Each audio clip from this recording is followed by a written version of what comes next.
नमस्कार। आज हम युवल नोआ हरारी की जो किताब है सेपियंस, उस पर आधारित कुछ सामग्री पर बात करेंगे। और ये सामग्री सिर्फ किताब की समरी नहीं है, ये ज़्यादा गहरा विश्लेषण है। मतलब हम इंसान आज जहाँ हैं वहाँ तक पहुँचे कैसे, इस पर। और सफ़र लंबा है। स्रोत बताते हैं कि ये लगभग 70,000 साल पहले शुरू हुआ संज्ञानात्मक क्रांति से, और आज तक आता है। स्रोत ये भी कहते हैं कि हरारी का लिखने का अंदाज वो काफ़ी सीधा है, दिलचस्प है, पर हाँ, कभी कभी थोड़ा विवादास्पद भी, सोचने पर मजबूर करता है। तो चलिए इस विश्लेषण में थोड़ा और गहरा उतरते हैं। एक चीज जो स्रोत बार बार उठाता है वो है कल्पित वास्तविकताओं का आइडिया। मतलब वो चीजें जिन पर हम सब यकीन करते हैं, जैसे जैसे पैसा, कानून, भगवान, देश। हालांकि ये फिजिकली मौजूद नहीं है। स्रोत कहता है कि हरारी का तर्क है कि यही साझा कहानियां बनाने की हमारी काबिलियत है, जिसकी वजह से हम लाखों करोड़ों लोग एक साथ मिलकर काम कर पाते हैं। ये कमाल की बात है ना। बिल्कुल। और स्रोत इसी को किताब की सबसे बड़ी ताकत बताता है। मतलब ये जो इसका दायरा है और कैसे ये अलग अलग फील्ड्स को, जैसे जीव विज्ञान, इतिहास, अर्थशास्त्र, सबको जोड़ती है। हाँ। तो इससे मानव विकास की एक, आप कह सकती हैं, एक होलिस्टिक, एक पूरी तस्वीर उभरती है, सिर्फ घटनाओं की लिस्ट नहीं। अच्छा, तो ये जुड़ाव कैसे दिखाया गया है? मतलब सिर्फ कहा गया है या समझाया भी है? नहीं, समझाया गया है। स्रोत इशारा करता है कि हरारी दिखाते हैं जैसे हमारी जो बायोलॉजिकल लिमिटेशंस हैं, हाँ। कि हम बहुत बड़े ग्रुप में नेचुरली ट्रस्ट नहीं कर सकते, तो वो कैसे हमारी कल्पित वास्तविकताओं जैसे कानून या राष्ट्रीय पहचान इनके विकास से जुड़ी हैं। तो ये सिर्फ हिस्ट्री नहीं, ये ह्यूमन बिहेवियर का एनालिसिस भी है, अलग अलग विषयों से ज्ञान लेकर। समझ गया। और स्रोत में जाहिर है वो बड़े माइलस्टोन्स का जिक्र तो होगा ही, संज्ञानात्मक क्रांति, कृषि क्रांति। हाँ बिल्कुल, संज्ञानात्मक क्रांति, कृषि क्रांति और विज्ञान क्रांति।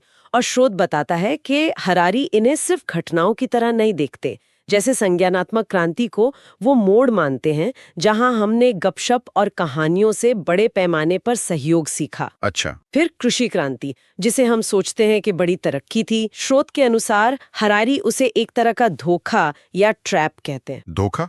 वो कैसे? हाँ, मतलब शायद इसने इंसानों को ज्यादा मेहनत और कम पोषण वाले जीवन में फंसा दिया। आबादी जरूर बढ़ी, लेकिन इंडिविजुअल लाइफ शायद मुश्किल हो गई। ये तो बिल्कुल अलग नजरिया है। बिल्कुल।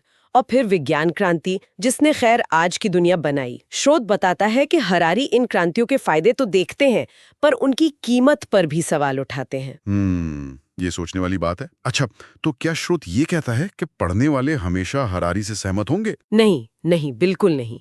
स्रोत ये साफ करता है, खासकर जब हरारी भविष्य की बात करते हैं तो बहुत से लोग असहमत हो सकते हैं।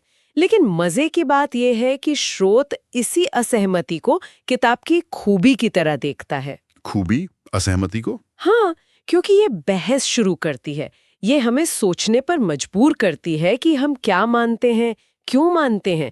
ये सिर्फ जानकारी लेना नहीं है, ये अपनी सोच को चैलेंज करना है। तो ये किताब सिर्फ अतीत के बारे में नहीं हुई, स्रोत के हिसाब से आज के लिए कैसे रेलेवेंट है?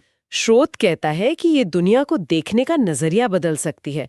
ये सिर्फ हिस्ट्री की क्लास नहीं है, ये हमारे आज के समाज को, हमारी पॉलिटिक्स, इकोनॉमी, यहाँ तक कि हमारे भविष्य को समझने का एक फ्रेमवर्क देती है। हम जो करते हैं, क्यों करते हैं, हमारी मान्यताएं कहाँ से आई हैं, ये सब सवाल। सही कहा। स्रोत ने इसे बौद्धिक यात्रा कहा है ना? जी हाँ, बिल्कुल। एक इंटेलेक्चुअल जर्नी ये उन लोगों के लिए है जो तैयार जवाबों से आगे जाना चाहते हैं, जो मानव समाज, इंसान का अस्तित्व, इन सब की गहराई में उतरना चाहते हैं। ये सिर्फ क्या हुआ नहीं, बल्कि उसका मतलब क्या है, इस पर ज्यादा फोकस है।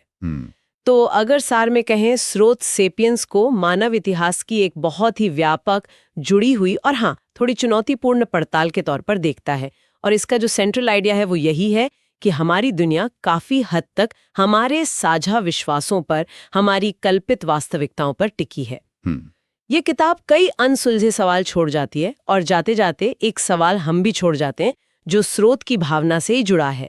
अगर अतीत में पैसा, धर्म, राष्ट्र जैसी कल्पित वास्तविकताओं ने इतना कुछ तय किया, तो आज कौन सी सामूहिक कल्पनाएं हैं, नई या पुरानी, जो अनजाने में हमारे आज और आने वाले कल को गढ़ रही हैं? सोचने वाला सवाल है। जरूर सोचिएगा।